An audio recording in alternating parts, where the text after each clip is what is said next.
Street food.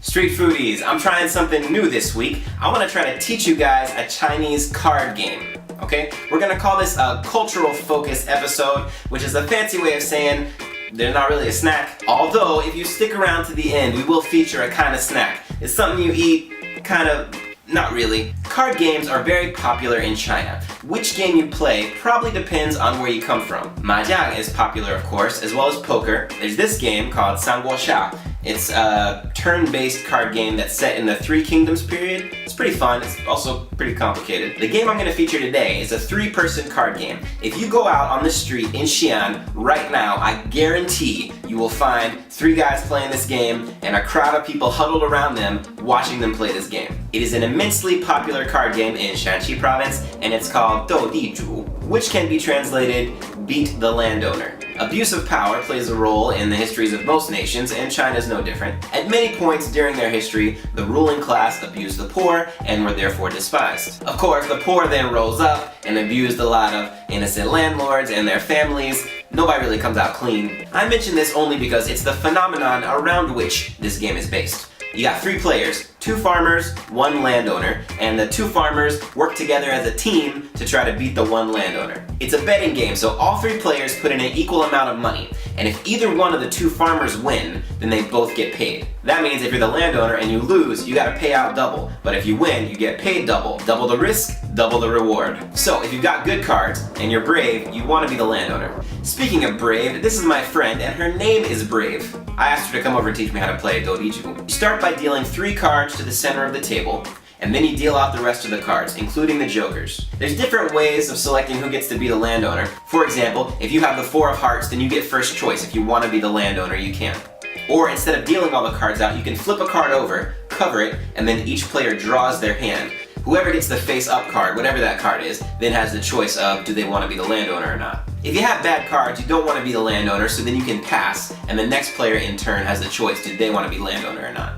Once the roles are set, the landowner flips over the 3 cards in the middle, everybody gets to see them, and then the landowner gets to keep those cards. The object of the game is to be the first one to get rid of all your cards. A 3 is the lowest card. A joker is the highest card. In Chinese they call the jokers Wang, which means king. It's a little confusing because you already have kings in the deck, but they just call the kings K. I don't know. The joker's the highest, below that is the 2, below that is the ace, and then king all the way down to 3. If you're the landowner, you go first. So what can you lay down? You can lay down a single card, you can lay down a pair, you cannot lay down 2 pair, but you can lay down 3 pair in sequence. And if you have more than that, you can keep going, up to 5 pairs in sequence. In Chinese, a sequence of pairs is called chuan dui. If you lay down 3 of a kind, you can also add an extra card in that you don't want. So it's like 3 plus 1.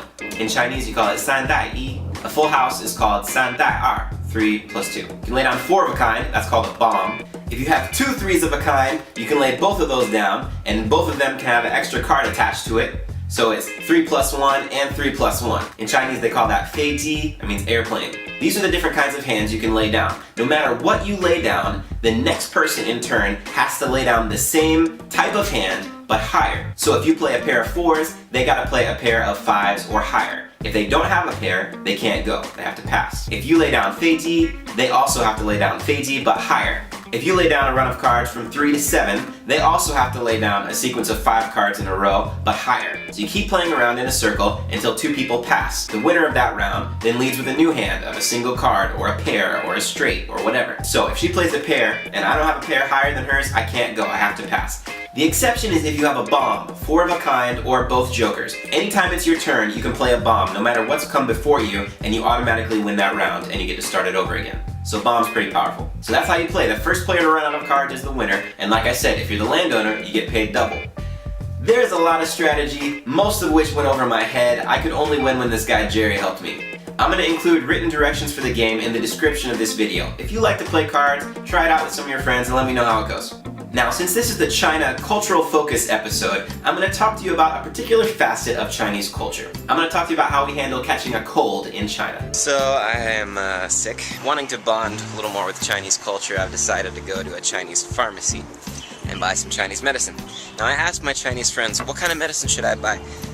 They gave me the worst advice, because it was all different. Everyone said, take this. No, you don't want to take that.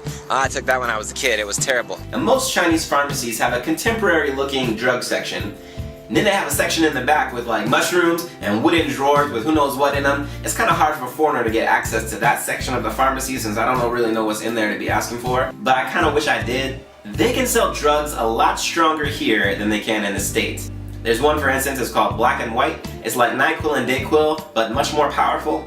There's also this kind of drink powder, it's called Banangan. You just add hot water and you get like a brown sugar medicine tea. It kind of tastes like cider. One time I drank it and I had the straight up craziest dreams. It could have been unrelated, but I don't really drink that anymore. You can also make something similar, legit style, like this. Yes, a bonus recipe. When we get a cold, we make this kind of tea. You get a pear and you wash it and you slice it, leave the peel on.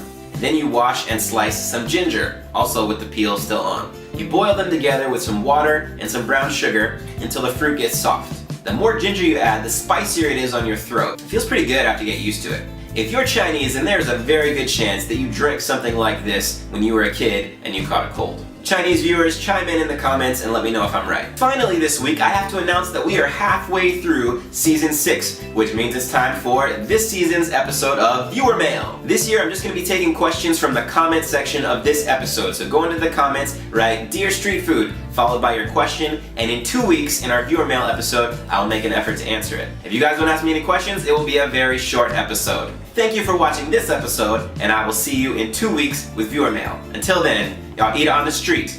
Watch out for the parasites. Street food. Sometimes tea and Chinese medicine are like interchangeable. Oh, see, got your mushrooms, black fungus.